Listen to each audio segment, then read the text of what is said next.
the deer panteth for the water, so my soul longs after thee. You alone are my heart's desire, and I long to worship thee.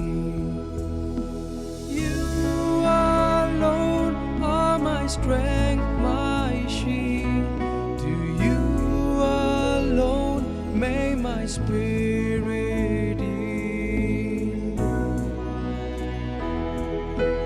You alone are my heart's desire, and I long to worship thee.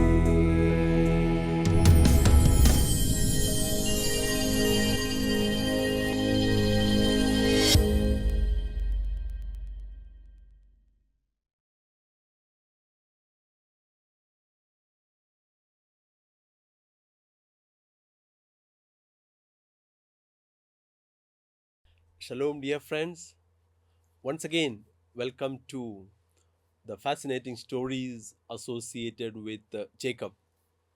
And one word that would characterize his life in relationship with his brother and his father in law, and in a way, even with his two wives, is that of conflict. And already at the birth, this was echoed and given a name for himself, Jacob, at the birth time, holding on to the heel of his brother, meaning Akeb. Later on, taking the birthright and the blessing from his father. And while he is in Padan Aram, where he comes to the house of his uncle, again he is in constant conflict, which was the theme of our previous episode.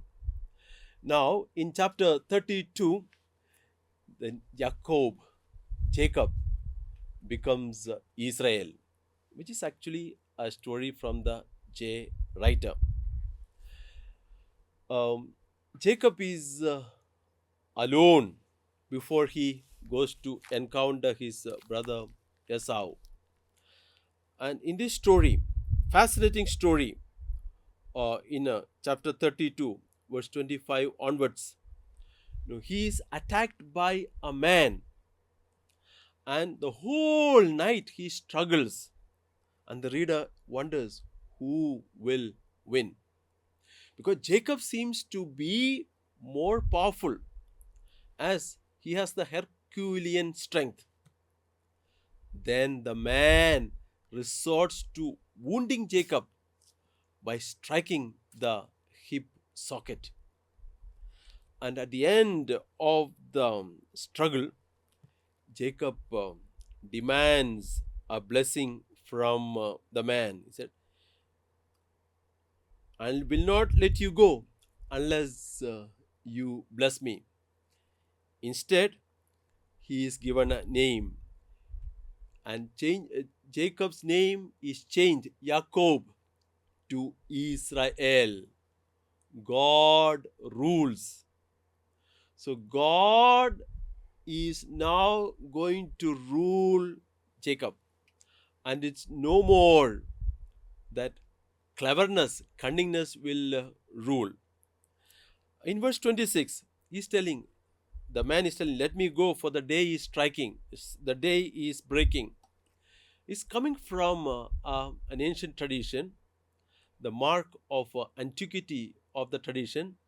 The power of certain supernatural beings is limited to night time. They must leave or be overpowered when dawn breaks.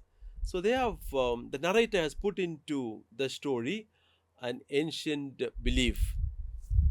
And this story also tells us the origin of the city called Peniel, etymology for the origin of this place, how it got the name Peniel, the face of God.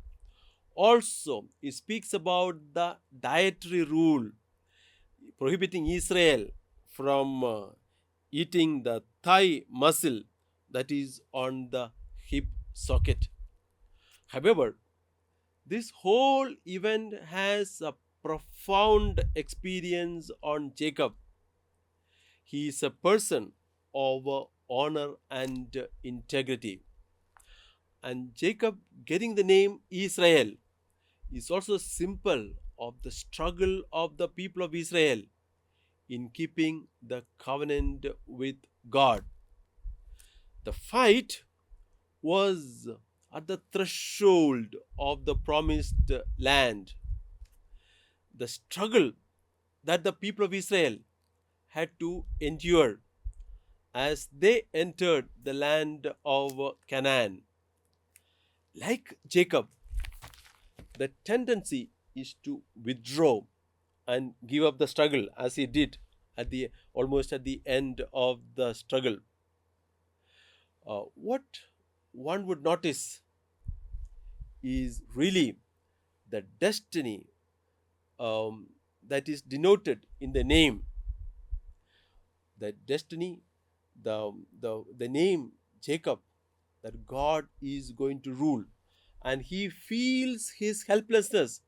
Jacob enters into the promised land limping. So far it was the cunningness, now he is weak. A symbol of the synthesis of strength and weakness, fear and fidelity.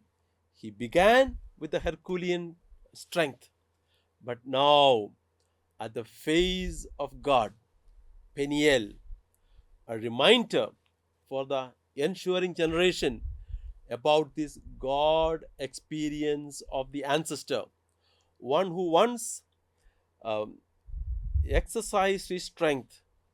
Now he is beaten by the power of God. It is God who will rule him. Now the suspense continues.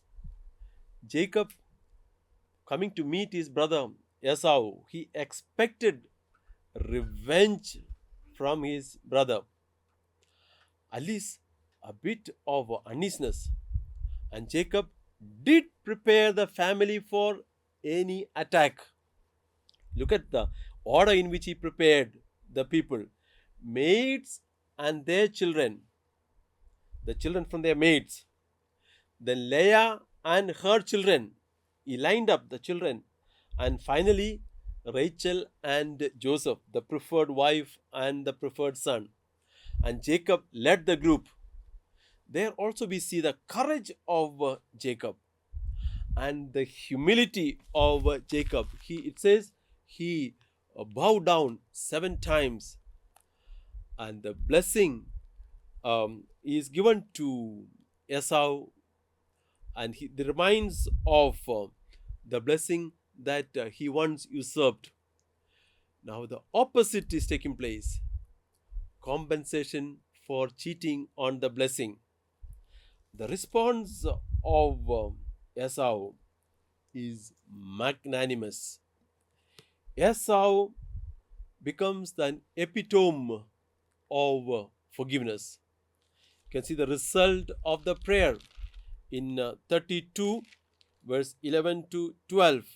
He had made a prayer: deliver me, Lord, please, from the hand of my brother, from the hand of Esau, for I am afraid of him.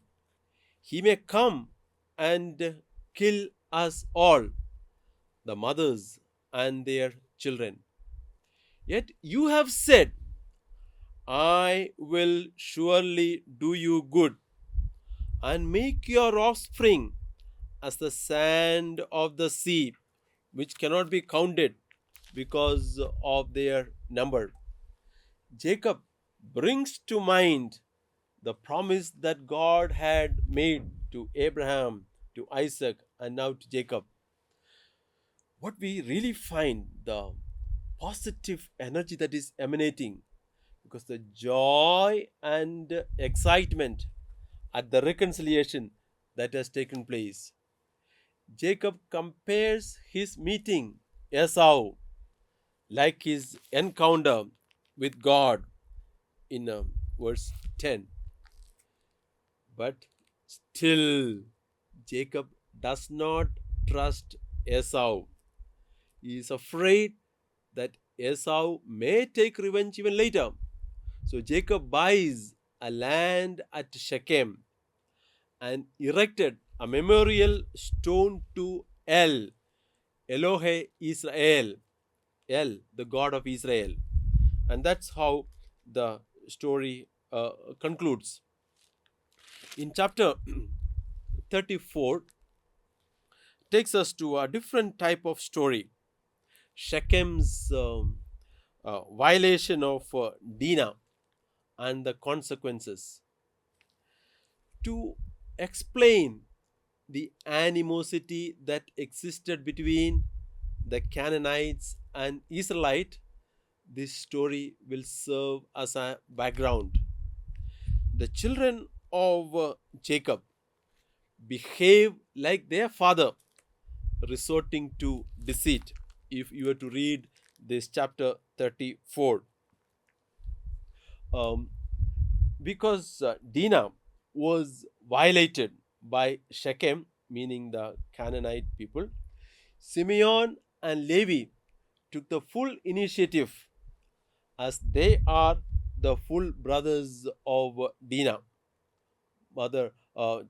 children born from Leah.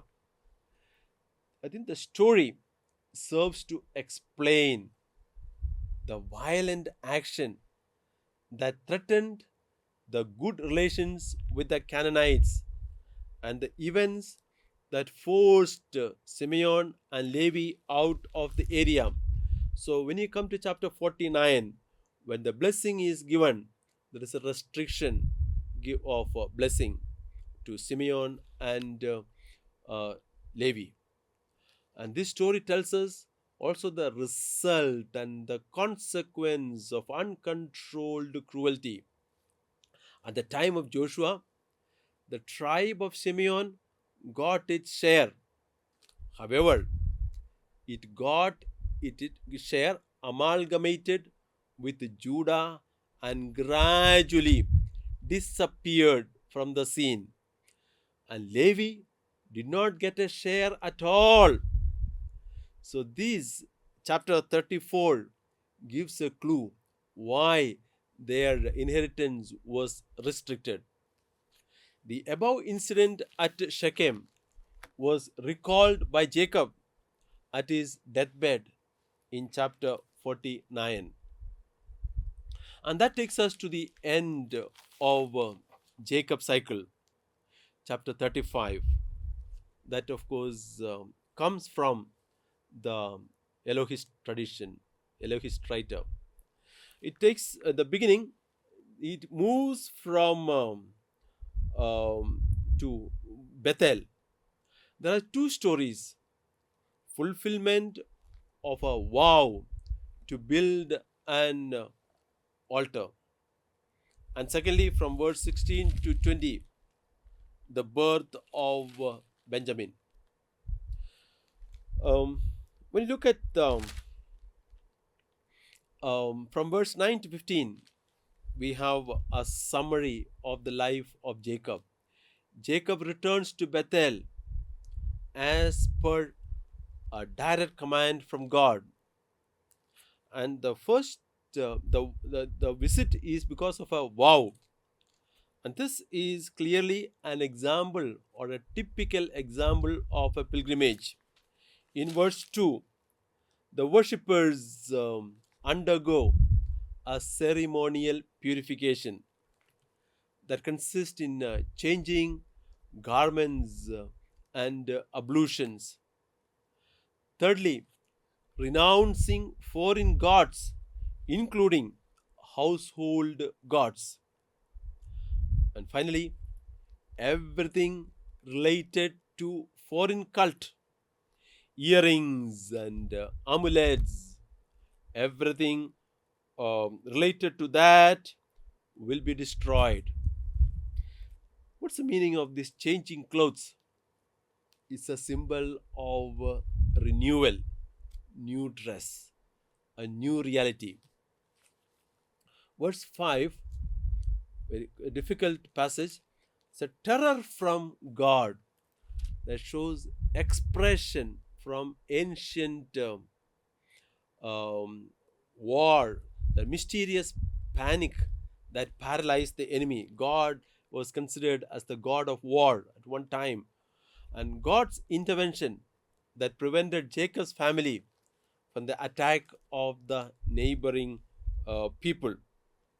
And at times, God's title is the God of hosts, which means God of the army. God fights for his people. Um, Now he comes to a place called Luz, and there he built an altar. There he changed that place Bethel. This account um, tells us the origin of an old place that was termed at Bethel. God's name is El Shaddai, and the promise is given to him about the birth of Benjamin. And there comes in verse 24, and in chapter 30, 24, Benjamin was promised. And now that becomes a reality in verse 16. Um, Rachel is in childbirth and she was in terrible pain, so she wanted to name the child Ben Oni, meaning the son of weeping, the son of my sorrow.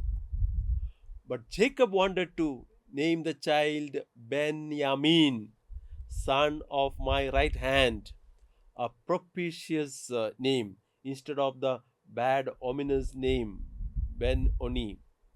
And that also shows the uh, the predilection of the towards the youngest son. She was Rachel died on the way to she was buried on the way to Ephrath, and that is considered as Bethlehem. The tomb of Rachel today is now that place between north of Jerusalem and Bethlehem. It's on the way to Bethlehem, and that is revered place for the Jews. And even the Gospel of Matthew, this tomb of Rachel is recalled. But there is another tradition of a tomb that belongs to the Muslims. In verse 22, it tells us an important detail how Reuben lost his birthright because he went and lay with Bilhah, his father's concubine. There is no more elaboration on this story, but it will be reflected when Jacob gives his final blessing in chapter 49, 3 to 4. He loses his right as the firstborn son. And that takes us later to chapter 36, the genealogy of Edom. In fact, Edom became a nation long before, at least 150 years before Israel became a nation. It is difficult to prove the historical reliability of the list in chapter 36. But Edomites existed in the east along with the Ammonites and Moabites in the 13th century BC. It became a nation before Israel, but were conquered by David in the 10th century BC. Genesis gives etymologies of the name Jacob. Coming back to the birth narrative, the younger twin is called Jacob because at birth he was holding to his brother's heel. Genesis 25:26. Akeb to seize the heel. In the second passage, Esau affirms that Jacob is rightly named, for he has supplanted me, Vayakobem, these two times, that is in Genesis 27:36. So the character of Jacob is manifested in the name that he receives. So, coming to the conclusion of the story of Jacob, we see that's a story of conflict, which began, of course, at the birth of Esau and Jacob, and the sale of the birthright. Everything about the origins of the great ancestor must be out of the ordinary. Um, we know that in a way he was conceived miraculously because the mother was barren. Rebecca, like several ancestral mothers, was barren and could only conceive by the power of God. This continues the destiny of the descendants of Jacob is also prefigured by this struggle and the conflict already taking place in the womb of mother Rebecca. This warns us right from the start that the life of Jacob prefigures, or better, recapitulates the destiny of the community which bears his name, Israel, the people of Israel. So right into the post-exilic period, Edom, the descendants of Esau, remained an arch enemy of Israel. There were constant conflict taking place between the two, as testified in different parts of the Bible. The birth story is built on a collection of popular etymologies of the synonyms of Edom and Seir. The descendants of Esau are called Edom. In Hebrew, Edom means red, and Seir is hairy. So Edom, Esau, when he was born, he was reddish in color and he was hairy. The Edom, this motif dominates the story about the lost birthright, a story which is so familiar that we may not notice how ridiculous it is. Coming later into the story, Jacob, who left for Padan Aram to meet his uh, uncle, who later becomes his father-in-law, he comes only with a staff in hand because he was in a way escaping from his brother. But now he comes back to the land of Canaan with a large family and enormous possessions as a very wealthy person. The 20 years of sojourn in Padan Aram was, on the one hand, period of struggle, which characterized the life of Jacob throughout. On the other hand, the protection and providence of the God of his fathers, Abraham, Isaac, helped him to move forward. So, within the story of his cunningness, and in a way wickedness, we see the hand of God enveloping him. So that theme of conflict reverberates throughout the entire narrative, right from the beginning till the end of the narrative. In short, Jacob is beset with dangers from every area. The natural, he had to face famine. The human, Esau and Laban. And even the divine, the man at the brook of Yabok. Thus, let's conclude this cycle, Jacob cycle, that in one word, it's a story of conflict. Upon each occasion, his inheritance of the blessing is threatened.